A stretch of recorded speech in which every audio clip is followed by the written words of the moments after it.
Imagine this. You're lying in bed, alone, in the middle of the night. The apartment is quiet. The air conditioning hums. Everything is still. And then, just at the edge of the darkness, you see it. A hunched black shape, crouched in the corner of your room, completely motionless, like it's been there for a while, like it's been watching you sleep. You reach over and slam on the light. Nothing. Empty room. Empty corner. Not a single thing out of place. Do you stay? Do you leave? Do you tell yourself it was just your eyes playing tricks? I stayed, and I really, really wish I hadn't. This was the spring of 2018. My girlfriend Sarah and I had just bought our first place together, a new build in a development outside of Atlanta, Georgia. But it was sold unfinished, and between renovation work and inspections, it was going to be months before we could actually move in. So we decided to rent a transition apartment in the meantime. Sarah found a one-bedroom listing online, decent location, close to both our jobs, and the rent was well below market rate. We called the agent and scheduled a viewing that same afternoon. When we got there, the apartment was on the second floor of a mid-rise building. Low floor. The surrounding buildings were taller, which meant zero direct sunlight. The whole unit felt a little dim even in the middle of the day. And when the agent let us in, the place was a disaster. Boxes everywhere.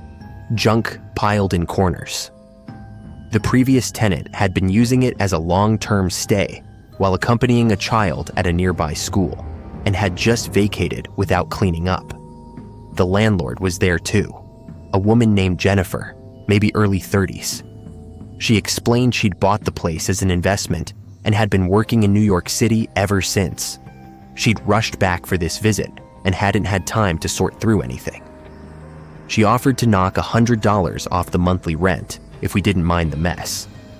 Sarah looked at me and said, "It's just temporary. The price is right. We'll clean it up." So we took it. Our neighbor across the hall was a woman in her early 50s, Ms. Patricia. Warm, friendly, the kind of neighbor who always nodded hello in the elevator. She had a small dog, a sharp little thing, smart as a whip. Every time I ran into them downstairs, that dog would wag its tail and trot right over to me. We had a good rapport. The dog liked me. I liked the dog. But after a few weeks, I started noticing something strange.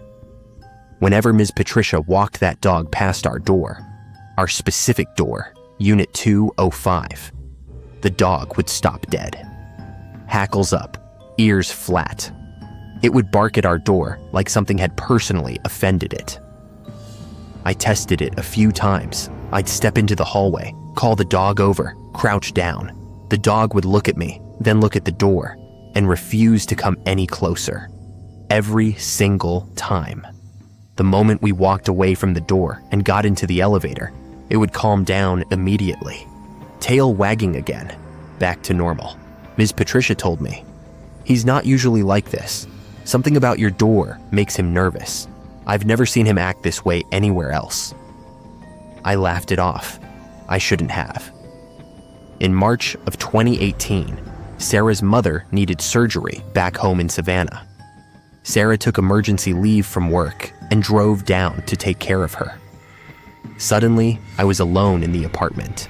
One evening, I came home from work, felt the place was stuffy, and switched on the air conditioning in the living room, closed all the windows, made dinner, sat on the bed scrolling my phone for a while. And then I fell asleep with the bedroom door open. I don't know what time it was when I woke up. Late, the room was dark. The AC hummed steadily from the other room. And then I heard it. Coming from the living room, the soft, unmistakable sound of a plastic bag being rustled. Slowly, carefully, like someone trying not to make too much noise. My first thought was intruder. I lay completely still, heart hammering, trying to think. The bedroom door was open. If someone was in there, they could walk in.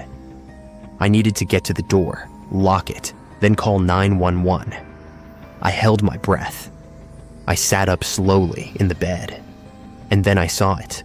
In the far corner of the bedroom, right there in the room with me, a dark shape, crouched low, hunched over, like it was hugging its own knees, still and silent, just sitting there in the dark, watching me.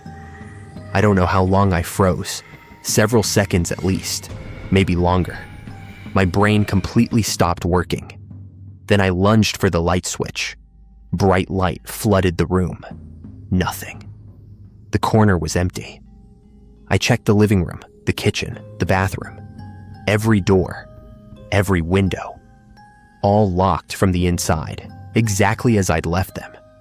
Not a single sign that anything had been touched or moved. I did not sleep again that night. I lay there with every light in the apartment on until sunrise. The next day, I told my coworkers what happened. Every single one of them told me the same thing. Get out. Move somewhere else. Don't spend another night in that apartment alone. Our new place was technically ready, but I was worried about the paint smell.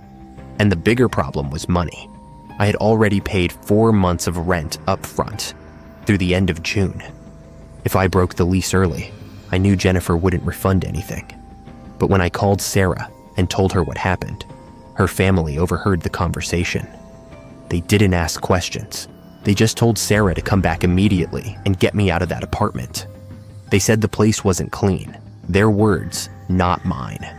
Sarah drove back the next day. We contacted Jennifer about breaking the lease. She was actually very calm about it. Said she was in New York, couldn't get back until the Memorial Day holiday, and would inspect the apartment then before issuing any refund. We moved our things to the new place and waited. Jennifer came back over Memorial Day weekend. We met at the apartment that evening. She walked through the rooms, checked the furniture and fixtures, confirmed everything was in order, and handed me back the deposit along with the remaining balance. But what struck me was how different she looked from the first time we'd met. She had lost a significant amount of weight. Her face was drawn. She moved like someone who had been carrying something heavy for a very long time. I didn't want to pry, but just as I was about to leave, she said something that stopped me. She said, "You know, I've actually never spent a single night here myself. Tonight's the first time. I think I'll just stay over and head back to New York tomorrow morning." I paused. Then I asked, "You bought this apartment and never once stayed in it?" She laughed quietly, but there wasn't much humor in it. "I bought it in a rush. My girlfriend and I had been together almost 10 years. Her family was pushing us to buy a place and get married. New York prices are impossible, so I bought something here in Atlanta instead. A friend looked at it for me a couple of times. I never even saw it in person before signing the papers." She looked at the floor. "Ever since I bought this place, nothing has gone right. I kept making mistakes at work, cost the company a lot of money. My paycheck now barely covers the mortgage. My girlfriend broke up with me. And a few months ago, I got seriously ill.